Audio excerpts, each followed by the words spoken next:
2017년 2월 13일 말레이시아 쿠알라룸푸르 국제공항에 한 남자가 나타났습니다. 검은색 가방을 메고 공항을 돌아다니던 그는 겉으로 보기에는 평범한 여행객처럼 보였습니다. 하지만 그의 진짜 이름은 김정남, 북한의 최고 지도자 김정은의 이복형이자 김정일의 장남이었습니다. 잠시 뒤 두 명의 여성이 김정남에게 접근했습니다. 한 여성이 뒤에서 김정남의 얼굴을 붙잡았고 다른 여성이 얼굴에 정체불명의 물질을 발랐습니다. 공격은 불과 몇 초 만에 끝났습니다.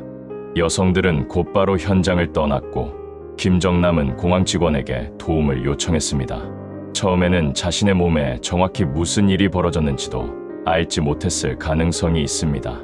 그러나 상태는 빠르게 악화됐습니다. 김정남은 병원으로 이송되는 과정에서 결국 사망했습니다. 그의 얼굴에서 검출된 물질은 전 세계를 충격에 빠뜨렸습니다. VX 신경작용제였습니다. 극소량으로도 사람의 신경계를 치명적으로 손상시킬 수 있는 화학작용제였습니다. 그리고 수사가 시작되자 사건은 단순한 개인 간의 범죄가 아니라 북한 최고 권력과 연결됐다는 의혹으로 번지기 시작했습니다. 말레이시아 경찰은 북한 국적자들을 용의자로 지목했고 그중 일부는 사건 직후 말레이시아를 빠져나갔습니다. 도대체 김정남은 왜 이런 방식으로 죽어야 했던 것일까요? 그리고 북한 최고 지도자의 이복형이라는 사실은 왜 그에게 보호막이 아니라 위험 요인이 됐던 것일까요? 오늘은 김정일의 장남으로 태어나 한때 후계자로 거론됐지만 결국 이국의 공항에서 비극적인 최후를 맞은 김정남의 삶과 김정은 체제에서 그가 왜 잠재적인 위협으로 평가됐는지 살펴보겠습니다. 김정남은 1971년 김정일과 성일임 사이에서 태어난 것으로 알려져 있습니다. 그는 김정일의 장남이었습니다. 하지만 출생부터 북한 최고 권력 내부의 복잡한 가족관계 속에 놓여 있었습니다. 김정일과 성일임의 관계는 당시 북한 내부에서도 매우 민감한 문제였던 것으로 알려져 있습니다. 김정남은 어린 시절 상당 기간을 외부의 모습을 드러내지 않은 채 성장했고 이후 해외에서 교육을 받은 것으로 전해집니다. 스위스와 소련 등 해외에서 생활한 경험이 있었던 것으로 알려졌고 자연스럽게 북한 밖의 세계를 일찍 접했습니다.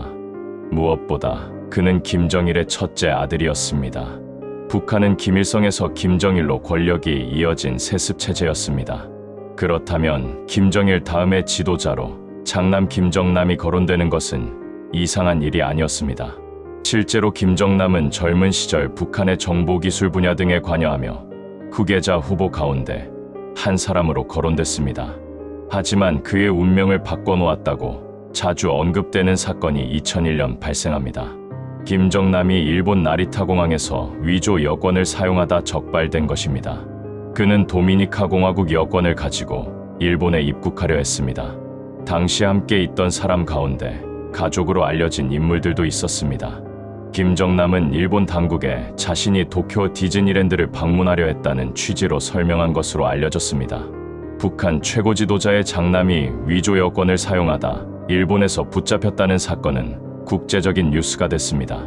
김정남은 결국 일본에서 추방됐습니다. 이 사건 이후 김정남이 김정일의 신뢰를 잃고 후계 구도에서 밀려났다는 이야기가 널리 퍼졌습니다. 다만 김정남이 후계자 자리에서 멀어진 이유를 디즈니랜드 사건 하나만으로 설명하는 것은 지나치게 단순합니다. 북한의 후계 구도는 김정일의 판단과 김씨 일가 내부 관계, 노동당과 군부의 이해관계 등 여러 요소가 작용했을 가능성이 있기 때문입니다. 결과적으로 시간이 지나면서 김정남은 북한 권력의 중심에서 점점 멀어졌습니다. 그리고 김정일의 또 다른 아들들이 주목받기 시작했습니다. 김정철과 김정은이었습니다. 이들의 어머니는 고용이었습니다. 김정남과 김정은은 아버지는 같지만 어머니가 다른 이복 형제였습니다. 나이 차이도 상당했습니다. 김정남이 1971년생으로 알려진 반면 김정은은 1984년생으로 알려져 약 13년의 차이가 있었습니다. 두 사람은 같은 아버지를 두고 있었지만 완전히 다른 길을 걷기 시작했습니다. 김정남은 북한 밖에서 생활하는 시간이 많아졌습니다. 마카오와 중국, 동남아시아 등지에서 그의 모습이 목격됐습니다. 반면 김정은은 북한 권력의 중심으로 들어가기 시작했습니다. 2008년 김정일의 건강 이상설이 제기된 이후 북한의 후계구도는 빠르게 움직였습니다. 그리고 결국 선택된 사람은 장남 김정남이 아니었습니다.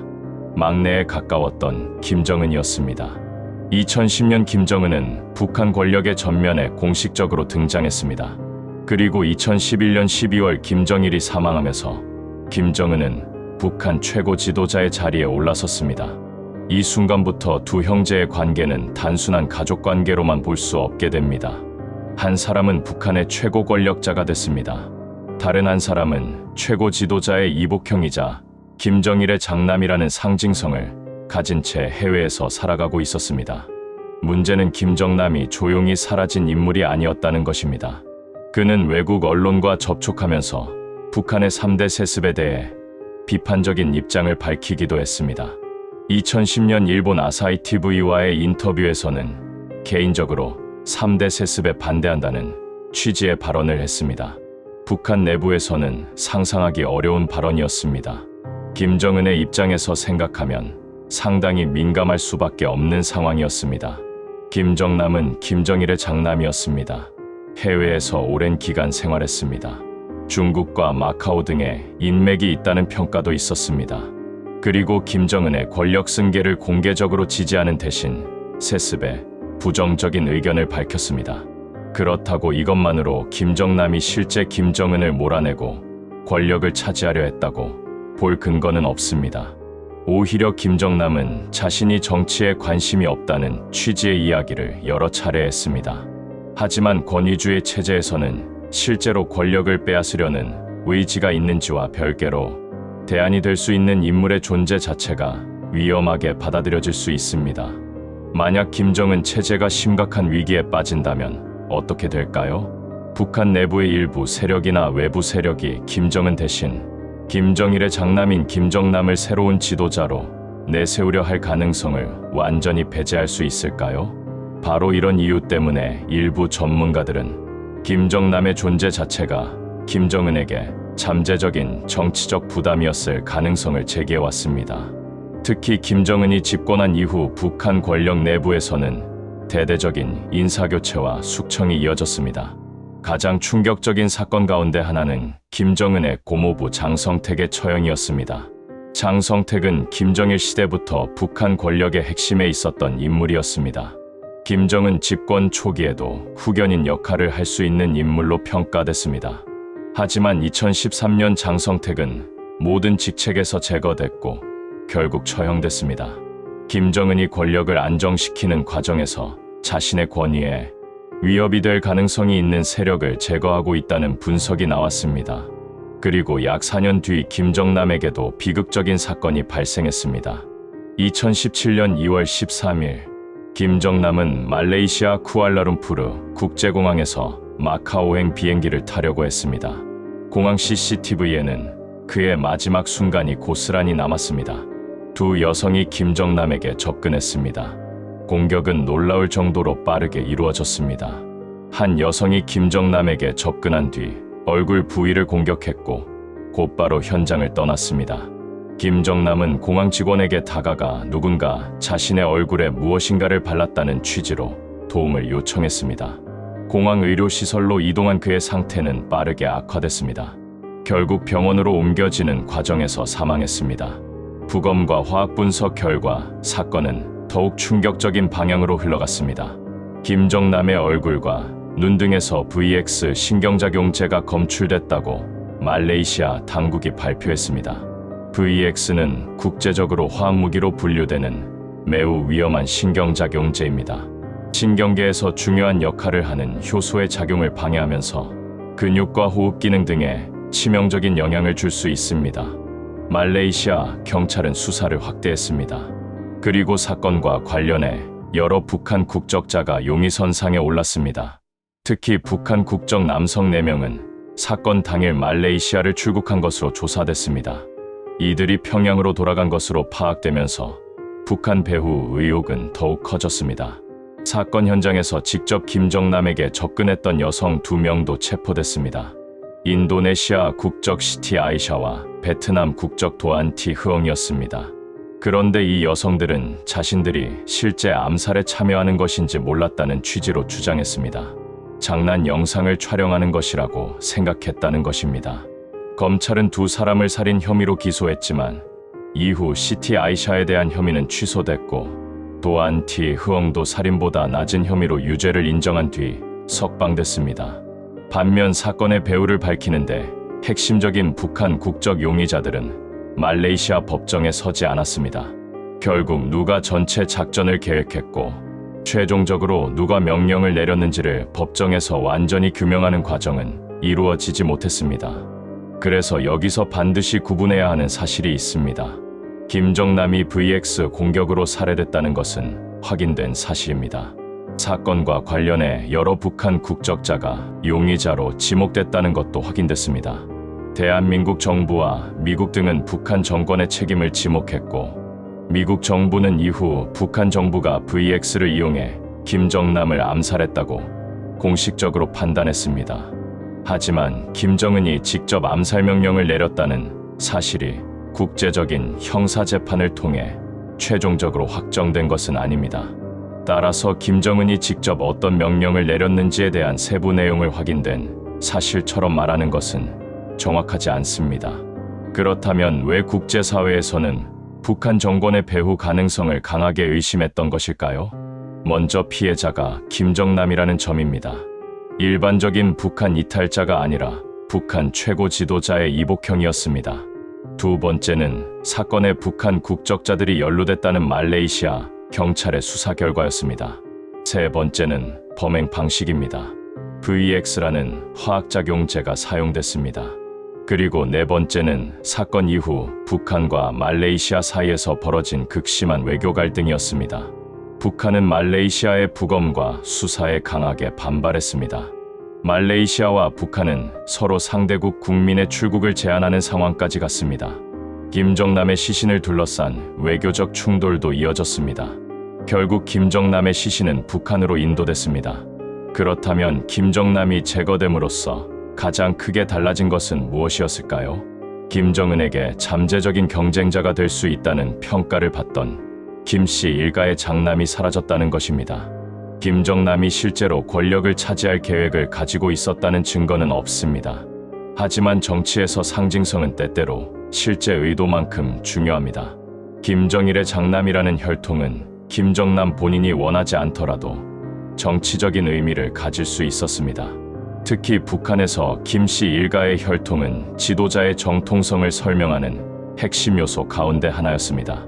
만약 김정은에게 심각한 문제가 발생한다면 김정남을 대안으로 생각하는 세력이 등장할 가능성을 우려했을 수 있다는 분석이 나오는 이유입니다.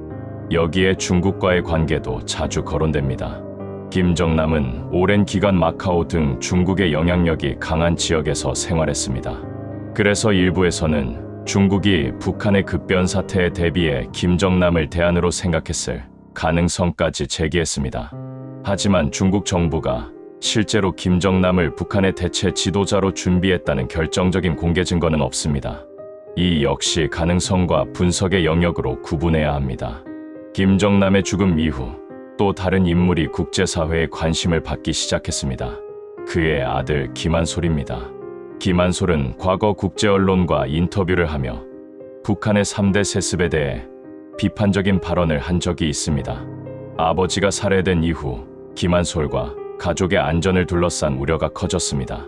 2017년 3월에는 김한솔로 알려진 인물이 영상에 등장해 자신의 아버지가 며칠 전 살해됐다고 말했습니다. 이후 그의 정확한 거주지는 공개적으로 확인되지 않고 있습니다. 김정남 사건이 더욱 섬뜩하게 느껴지는 이유는 단순히 형제가 서로 다른 길을 걸었기 때문이 아닙니다. 북한의 권력 구조에서는 가족 관계조차 정치와 분리하기 어렵다는 사실을 보여주기 때문입니다. 김정일의 장남이라는 이유로 한때 후계자로 거론됐던 김정남. 하지만 결국 권력을 이어받은 사람은 이복 동생 김정은이었습니다. 김정남은 해외로 밀려났고 북한의 3대 세습에 비판적인 발언을 했습니다. 그리고 김정은 집권 약 5년 뒤 말레이시아 공항에서 VX 공격을 받고 사망했습니다. 사건 이후 북한 국적 용의자들이 지목됐지만 핵심 용의자들이 법정에 서지 않으면서 암살의 전체 지휘 체계는 끝까지 완전히 밝혀지지 않았습니다. 그래서 김정남 사건을 이야기할 때 가장 중요한 것은 확인된 사실과 추정을 구분하는 것입니다. 김정남이 살해된 것은 사실입니다. VX가 사용된 것도 확인됐습니다. 북한 국적 용의자들이 수사선상에 오른 것도 사실입니다. 북한 정권이 배후에 있었다는 판단을 대한민국과 미국 정부 등이 내놓은 것도 사실입니다. 하지만 김정은이 언제 어디에서 누구에게 어떤 방식으로 암살을 직접 지시했는지까지 공개된 증거로 완전히 확인된 것은 아닙니다. 그럼에도 김정남의 죽음이 북한 권력 정치에서 중요한 이유는 분명합니다. 최고 지도자의 이복형이자 김일성의 손자이며 김정일의 장남이었던 사람이 해외 한복판에서 살해됐기 때문입니다. 김정남에게 가장 위험했던 것은 군대도 없었고 정치 조직도 없었던 자신의 현실적인 힘이 아니었을지도 모릅니다. 그가 가지고 있던 이름과 혈통 자체였을 가능성이 있습니다. 김정남, 김정일의 첫째 아들, 김정은의 이복형, 그리고 한때 북한의 후계자로 거론됐던 인물, 독재 체제에서 권력의 대안이 될 수 있다는 의심은 실제로 권력을 노리는 것과 전혀 다른 문제일 수 있습니다. 본인이 권력을 원하지 않아도 다른 사람이 그를 지도자로 내세울 수 있다고 최고 권력자가 판단한다면 존재 자체가 정치적인 위협으로 받아들여질 수 있기 때문입니다. 2017년 2월 13일 쿠알라룸푸르 국제공항에서 벌어진 사건은 불과 몇 초 만에 끝났습니다. 하지만 그 몇 초 뒤에는 김일성에서 김정일, 그리고 김정은으로 이어진 북한의 권력 승계와 김씨 일가 내부의 복잡한 역사가 숨어 있었습니다. 한 사람은 북한의 최고 지도자가 됐습니다. 다른 한 사람은 해외를 떠돌며 살아야 했습니다. 그리고 결국 형은 공항 한복판에서 목숨을 잃었습니다. 김정남이 실제로 김정은의 자리를 빼앗으려 했다는 증거는 없습니다. 오히려 그는 정치에 관심이 없다는 입장을 밝혀왔습니다. 그런데도 그의 존재는 끝까지 정치적인 의미를 가졌습니다. 북한처럼 최고 권력이 한 사람과 한 가문의 혈통에 집중된 체제에서는 경제라는 관계조차 권력의 문제에서 자유로울 수 없었던 것입니다. 그래서 김정남 사건은 단순한 암살 사건을 넘어 북한 권력 구조의 잔혹한 단면을 보여주는 사건으로 남아 있습니다. 그리고 지금까지도 가장 중요한 질문 하나는 완전히 풀리지 않았습니다. 김정남을 제거하기 위한 작전을 최종적으로 결정한 사람은 과연 누구였을까요? 그 답을 알고 있는 핵심 인물들은 끝내 말레이시아 법정에 서지 않았습니다. 김정남의 죽음은 확인됐지만 그 죽음으로 이어진 명령의 가장 윗부분은 여전히 베일에 가려져 있습니다.